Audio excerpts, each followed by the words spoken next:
In-nuqqas ta' viżjoni li jħaddan il-Partit Nazzjonalista taħt it-tmexxija ta' Bernard Grech komplet tigwida l-pinna ta' opinjonisti fuq il-gazzetti. Din id-darba kien imiss lill-pinna tal-avukatu opinjonista Mark Said li kiteb dwar dak kollu li għaddej fid-Dar Ċentrali f'Tal-Pjetà.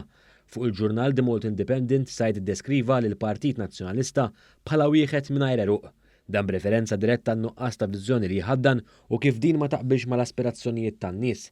Said isostni wkoll li l-Partit Nazzjonalista għandu jieqaf jikkategorizza lin-nies bħala tal-ewwel u t-tieni klassi.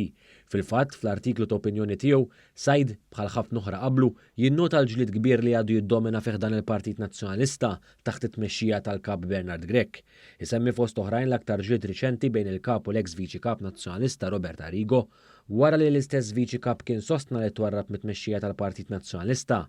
Said madankollu ma waqafx hawn u jirreferi għal oħrajn qabel Arrigo li daqqew l-irtirata minn mat-tmexxija ta' Bernard Grech. Din mhux l-ewwel darba li opinjonisti kitbu fuq is-sitwazzjoni mwera fil-Partit Nazzjonalista.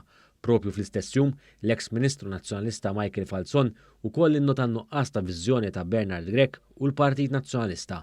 Huwa kien diġà kritika bil-qawwi lill-Partit Nazzjonalista f'artiklu ieħor ftit tal-jiem qabel.